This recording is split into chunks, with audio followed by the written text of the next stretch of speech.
चलिए आज शुरू करते हैं गीता के एक बहुत ही फेमस श्लोक से।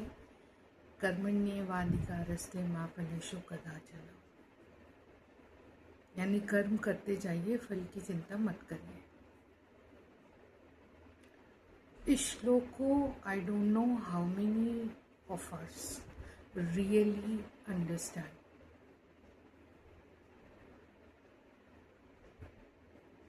जहाँ तक मोटा मोटी तौर पे हमको ये समझ में आता है कि अपना कर्म करते जाइए और फल की चिंता मत करिए। तो पहला सवाल तो ये कि आज की डेट में बिना फल के, बिना गोल के लोग बाग काम करते ही नहीं। उनको काम, कोई भी काम शुरू करने से पहले उनको ये सोचना पड़ता है कि ये काम करके मुझे फ़ायदा क्या मिलेगा, in terms of name, fame है, वेल्थ, हेल्थ, जो भी, क्या फ़ायदा मिलेगा। तो बिना फल की चिंता किए तो वो काम शुरू ही नहीं करते।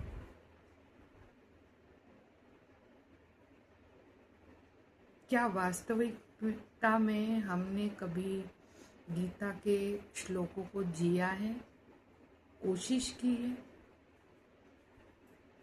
जैसे एक किसान क्या कर सकता है, ज़्यादा से ज़्यादा अपने खेत की जुताई बुआई कर सकता है, पौधे उगा सकता है, उसके बाद वो कितने में बिकेगा, क्या प्रॉफिट होगा और उससे कैसे उसका घर चलेगा या वो माला माल हो जाएगा, ये तो फिर उसे इसकी चिंता नहीं करनी है।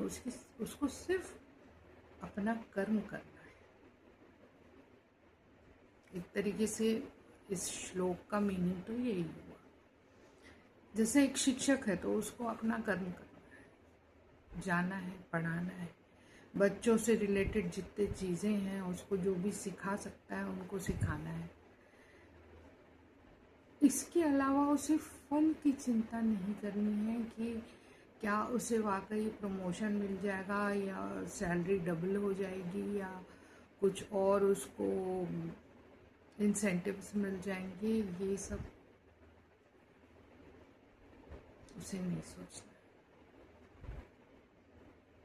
पर क्या इस दुनिया में ऐसे सोचने वाले कामयाब हुए हैं कि वो लोग कामयाब हुए हैं जो गोल के ऊपर निरंतर फोकस करते हैं, जो मैनिफेस्ट करते रहते हैं, भले काम ना करें पर मैनिफेस्ट करते रहते हैं कि हमें ये मिल जाना चाहिए, हमें वो मिल जाना चाहिए, हम कहीं टॉप पोजीशन में पहुंच जाए।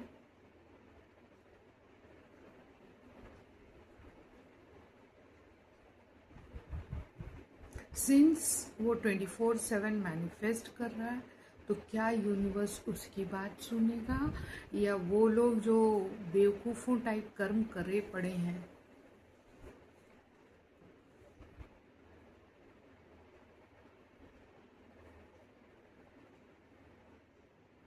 यूनिवर्स दोनों की बात सुनेगा, लेकिन जवाब अपने अंदाज में देगा।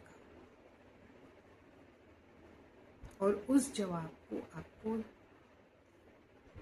डिक्रिप्ट करना आना चाहिए। एनक्रिप्टेड फॉर्म में रहेगा, आपको डिक्रिप्ट करना आना चाहिए। कई बार आपने देखा होगा अच्छे लोग, उनके साथ सिर्फ बुराई हो रहा है, बुराई हो रहा है। बहुत अच्छे से काम कर रहे हैं, मेहनत कर रहे हैं, ये कर रहे हैं, उनकी नौकरी चली जाएगी, उनका सब मटिया मिट हो रहा है। अब ऐसे में वो व्यक्ति किस तरीके से ऐसे सिचुएशन को रिएक्ट करता है वो डिपेंड करता है। यदि वो हताश हो जाता है, निराश हो जाता है, उठना नहीं चाहता वापस, तो वह यूनिवर्स उसे वैसे ही ट्रीट करेगी। यदि वो सिचुएशन से हार नहीं मानता और समझता है कि आगे चढ़ने के लिए शायद उसका यहाँ पे गिरना ज़रूरी था, इस तरीके से उसकी चिंता किए बिना, उस सिचुएशन की चिंता किए बिना यदि वो काम करता रहता है तब उसे फल जरूर मिलता है।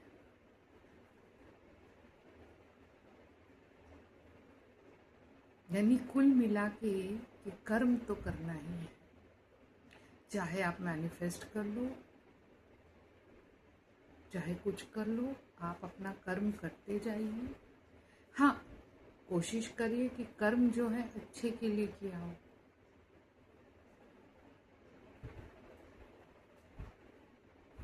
तो आपका आउटपुट भी वैसा ही आएगा। फिर सवाल ये उठता है कि क्या हमें मैनिफेस्ट करना चाहिए कि नहीं करना चाहिए। सबकी अलग अलग धारणाएं, मैं अपनी बता रही हूँ। मेरे हिसाब से मैनिफेस्ट नहीं करना चाहिए।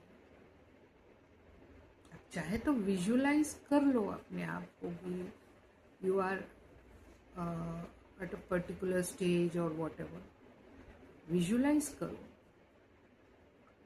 मैनिफेस्ट इसलिए नहीं करना चाहिए कि हो सकता है कि कुछ बड़ा आपके लिए है और आप बहुत कम चीज मैनिफेस्ट कर रहे हो।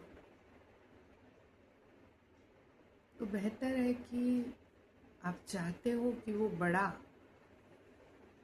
आपकी जिंदगी में आए, तो मैनिफेस्ट मत करिए। या आप बहुत लिमिटेड चीज से खुश हो जाते हैं तो मैनिफेस्ट करिए अपनी क्षमता के अनुसार, या क्षमता से बढ़कर करिए मैनिफेस्ट।